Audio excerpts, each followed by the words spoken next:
All right, I'm live. It's me, Bill, again. And today's topic is how can I beat a player who has a bigger forehand than me? Forehands are very influential shots in the game. It's very important to realize that because, after the serve, probably the most commonly hit shot after the return of serve, and many returns are forehands, is the forehand ground stroke. So, people generally, when if they're smart and they can move pretty well, are going to try to take more of their shots as forehands than they are backhands, and that's a really smart thing to do. So, what happens when I'm on the court and I'm playing somebody who has a bigger forehand than me? How can I get around that? How can I attack them? How can I not let them beat me just because if we go forehand to forehand rally or their forehand against my backhand, that I would be giving up a big advantage. So we're going to cover that in a moment. I did want to mention that I am a senior contributor to sportsedtv.com, which is the #1 sports education website in the world. And I am ready to start blogging there again. So I'm going to be sending more blogs in, but you can go there and you can search my name and find my work on that site. A couple of different articles are up already. If you have a particular topic that you would like me to cover in a blog, that would be even more special. So, put that in the comments, and I can't wait to hear what you say. Anyway, so one more housekeeping piece is that tonight at 5 o'clock Pacific Standard Time, 8 p.m. Eastern, I'm going to be speaking to the next college scholar athlete group, and we're doing a webinar for tennis players on how to prepare for college tennis. So, how to prepare your game for college tennis. And so, this is a piece to the problem of getting more American kids playing college tennis. And when I posted that video, then I got some very interesting comments. And don't get me wrong, I understand the magnitude of that problem. But anyway, there was a go look at the comments there, and you'll see how there was some back and forth there. Anyway, so the big forehand, right? Some people have T-shirts that say, "Don't feed the forehand." It's like the rules at the zoo. It's a wild animal, and it could devour you. You could be injured, mauled. Don't get mauled by the big forehand. So, I think the #1 thing, start from the start of the point, right? And I think the most important thing you want to do is you want to make sure that the forehand can't immediately hurt you. That's the #1 consideration. All right, so now if you're serving, then the best way to make sure that the forehand can't immediately hurt you is to serve to the backhand.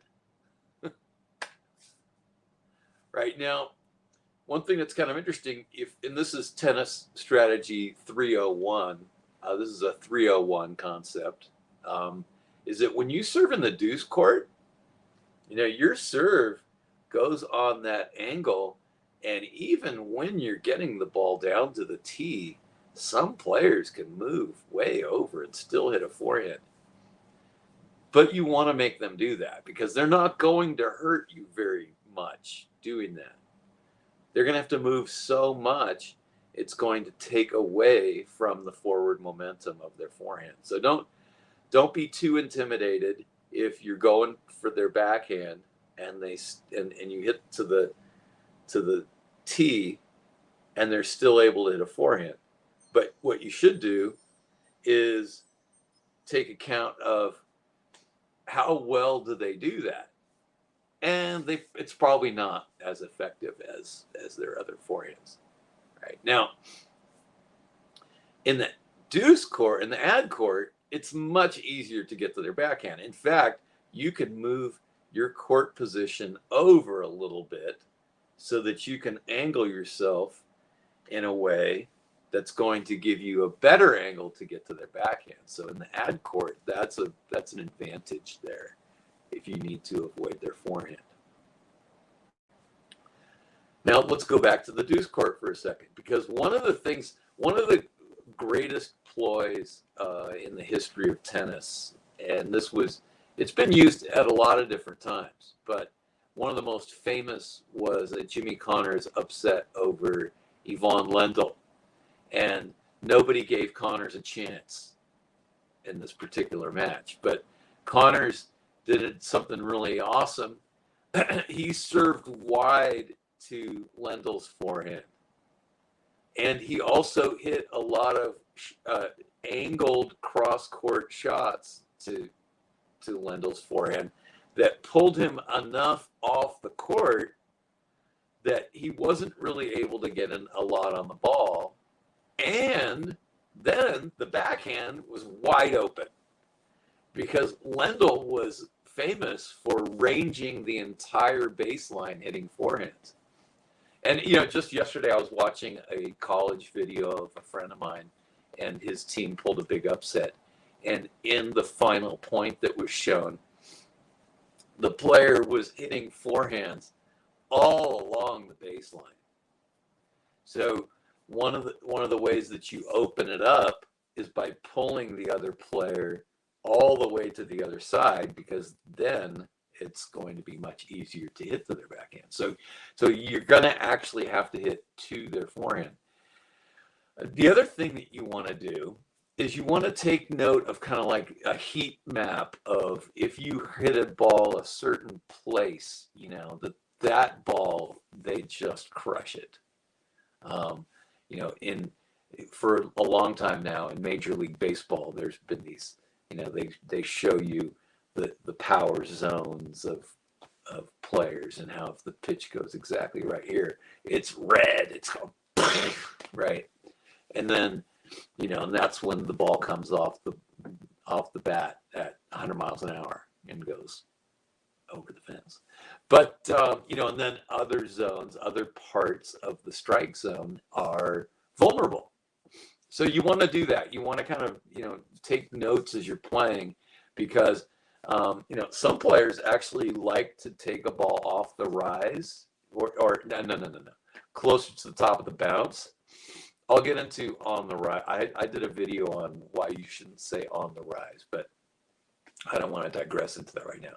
But some players really love to take a ball closer to the top of the bounce, and when it's even below the height of their hip. And other players, you give them a shoulder high ball and you can forget it. It's just not coming back. They're going to crush it. Not too many people like the ball over their head, but if they get one over their head, they're going to hit you a massive topspin shot. So, figure out what is your opponent's tendencies when you give them a certain shot, and where's that little heat map of, okay, don't hit it there, because that's their wheelhouse and they're going to crush it. And so this is part of sort of the incremental figuring out 1 percentage point at a time, how you're going to play this person with a big forehand. Because if you just sort of dumbly keep hitting it into the place that they really love the ball, then you're not playing a strategy really. So part of your strategy is to take your strength and play it to your opponent's relative weakness. But then also you need to avoid their major strength. So like, here's an example. Two young ladies ranked in the top 20 in their section, both headed to college tennis. The player ranked number 20. I was kind of helping out for the day with her high school coach. So I was at this high school playoff match.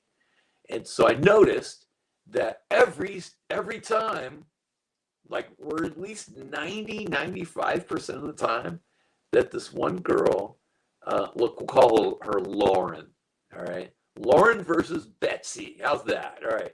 So Lauren, if she looped a ball up, deep to the baseline, then Betsy would hit short, like almost every time. Almost every time. I mean, it was just crazy. So I conveyed this to the coach, who conveyed it to the player, and then the player said, "No, I just need to be more consistent." And I'm thinking, okay, you're gonna go play college tennis. Great. All right. So I tried to convince her. We tried over and over again to try to convince her. Hit a ball up in the air. What was that? All right. Hit a ball up in the air. Get the short ball, then you can do whatever you want. You can hit a drop shot, you can hit a short angle winner, you can approach the net. There's so many different things you can do. You can hit the ball right at them and put all sorts of pressure on them. But she just couldn't get it through her head because she's never really been trained to think on the tennis court. So figure out what are the tendencies of shot that the person tends to hit with their forehand. See, that's another interesting thing too. You start to understand their tendencies, and that's how you get another percentage point. Because like, okay, if I hit the ball here, more often than not, the ball's going to come over here, and you can kind of like really look for that. Don't start moving to it, because if you're playing anybody who's got any intelligence or skill, you start moving to it, they're going to go behind you. So, but you look for it so that you can read and react to it. You start reacting more quickly, and then you're less vulnerable. So study tendencies. And notice I'm not using the word anticipate, because the connotation of anticipation is that somehow you can guess what they're going to do before they do it. I am much more of a wait until it's been struck to read and react, because they may even intend to hit exactly where you thought they might hit, but then all of a sudden they miss it. And, either the ball just dribbles over the net or goes up way up in the air as a, crazy miss hit way up in the air, or it goes a completely different direction than what they intended. So you always have to be able to read and react. You don't want to anticipate, because you can actually fool yourself. So, another way that you can mess with somebody's forehand is start to figure out, what kind of forehand do they have? If they're a relatively flat player, so they're not hitting a lot of topspin, if you slice the ball, you can get them to hit into the net. This happens a lot. So, you might hit them one ball of a normal pace and let them hit their power, and then hit them a slice ball, and then they might not adjust very well. And they might not like to be down there a little bit lower, and they lift the ball up, and now they hit long. So some flat players really lose control on slice balls. And then you can actually get them to become more conservative. The topspin player needs better timing. They need to be able to time the shot, because topspin, otherwise, they can get a lot more mishits. So when you're playing a topspin player, if you start changing the speeds and spins of your shots, it's coming at a slightly different time, you can jump them up, and you can get a percentage point or two there that way by not giving them the steady shot. Now, and it's interesting, because you look at Nadal, and there are a couple of different kinds of players that give Nadal trouble. One of them is the tall player. One is tall players, because he gives them that high bouncing topspin, and it doesn't bother somebody who's 6'5" the same way it bothers somebody who's 6'1". Okay.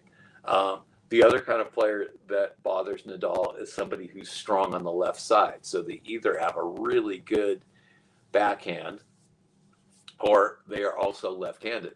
So they're hitting their left-handed forehand. That's a problem for Nadal. And then I think the player that he hates to play the most is the player who is unpredictable and changes their spins all over the place. I was at Indian Wells and I watched Dolgopolov beat Nadal in Indian Wells, and Dolgopolov just never hit two balls the same. He had Nadal so frustrated, and Stepanek also gave a lot of trouble to Nadal.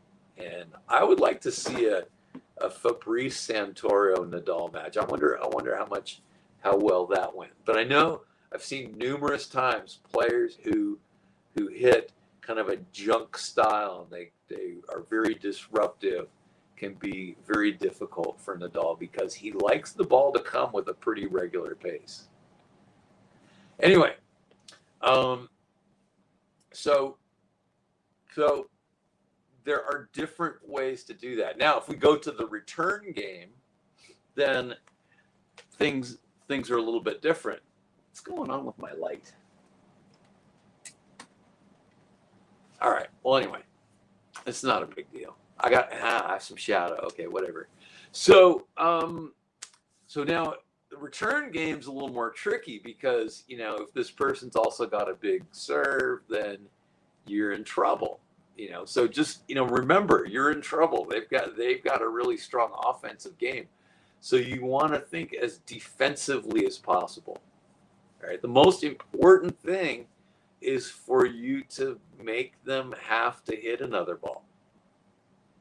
So good forehand or not, hitting to their forehand or not, you still want to make them hit a forehand, because if you're so scared of their forehand that you get too fine with your returns and you miss more, then you're giving up points just based on intimidation.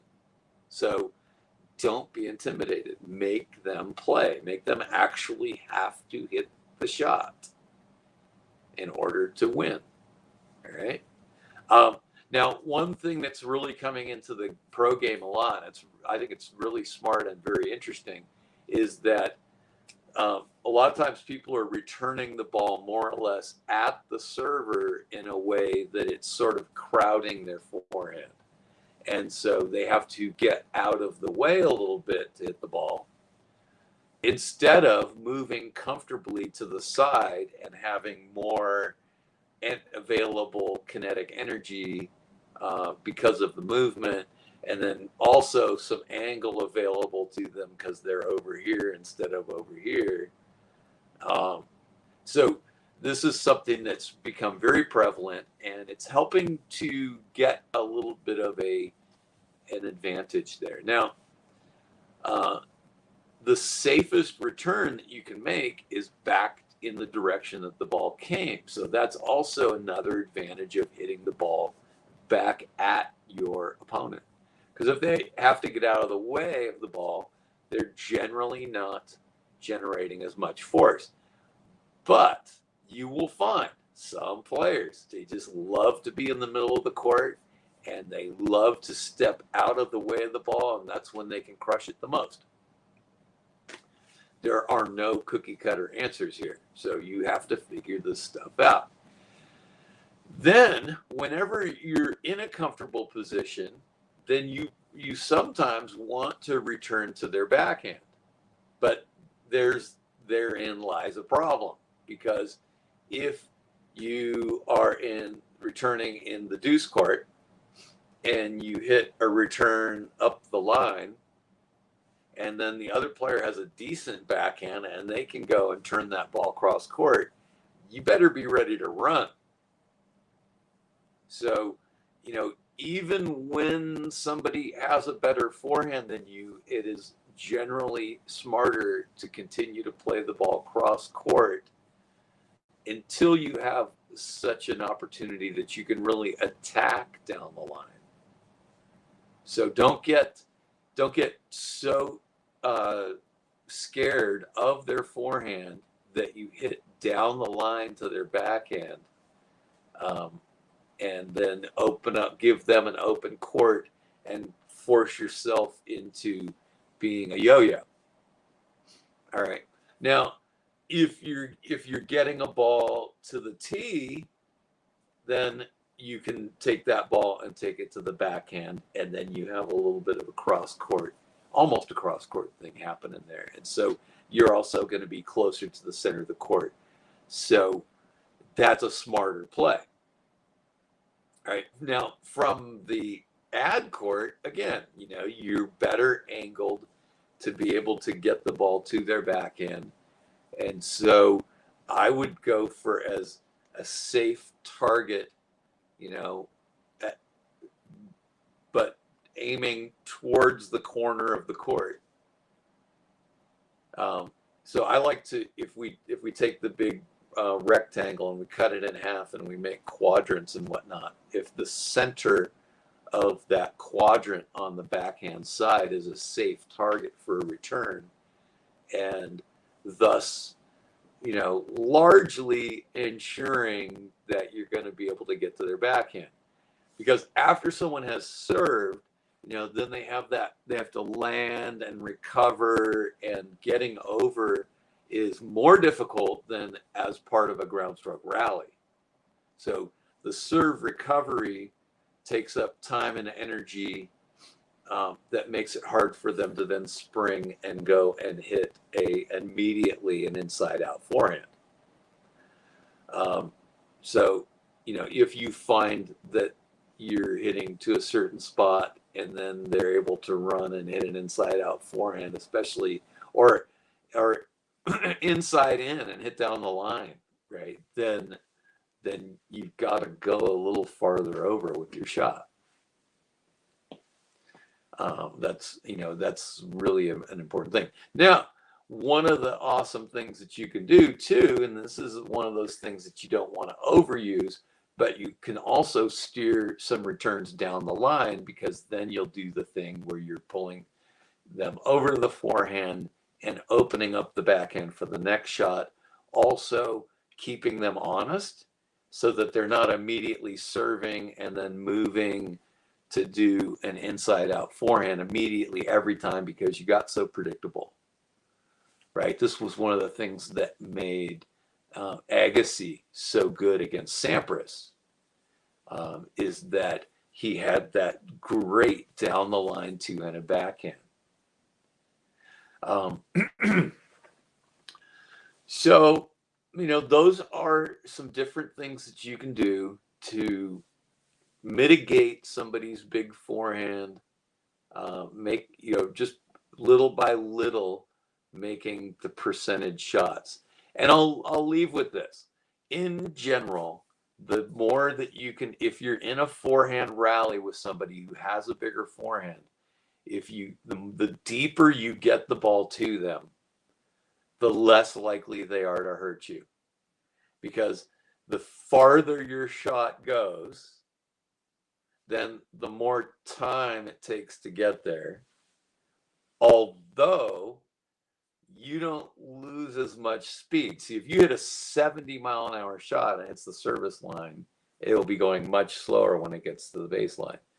But if you hit a 65-mile-an-hour shot and it goes, within 5 feet of the baseline, it will arrive much sooner and seem much faster to them, because the ball hit the ground later. That's a big consideration.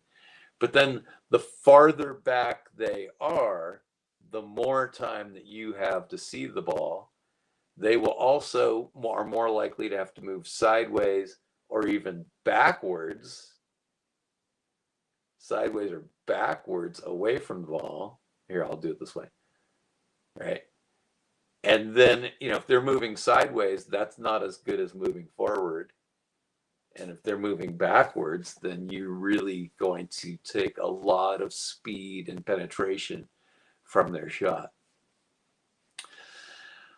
But there are always these little exceptions. You know, sometimes people from really weird places in the court just all of a sudden haul off and just hit the biggest shot you've ever seen. So, like, go look up James Blake's 122-mile-an-hour forehand. So, I mean, nobody saw that coming. I think he was pretty far back in the court, and he just slugged the ball, and everything lined up exactly perfectly. In fact, you could probably only hit 122 miles an hour if you're further back, because otherwise it's going out. I'm gonna have to go look at that one again. Anyway, but yeah, you know, having a bigger forehand doesn't always mean winning, and sometimes the bigger forehand is because it's more accurate. 80% of matches are won by the player who hits the ball more slowly.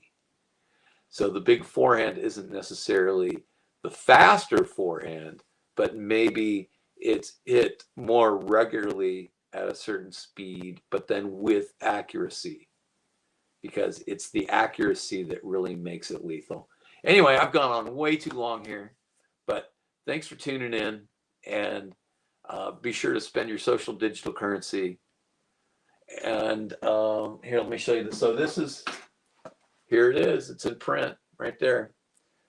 So, you know, it costs some money for me to do this stuff. I have to pay for a subscription to something, and then I have to get myself ready, and I take 20 minutes with you. So if you want to, I'm open to donations. I've got my Venmo and all that stuff. So, but whatever you do, go out there and be generous to people, because that's the way to be. There's a lot of tough times for people. You know, gas where I am is like $5.50 a gallon. It's probably going to get back up to $6 later. I don't know.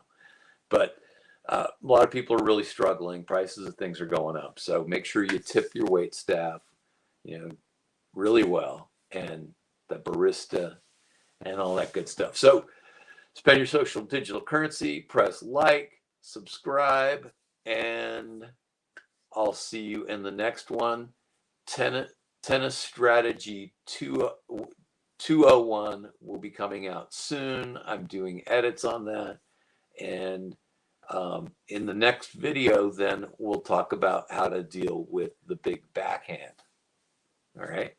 And I'll talk to you later.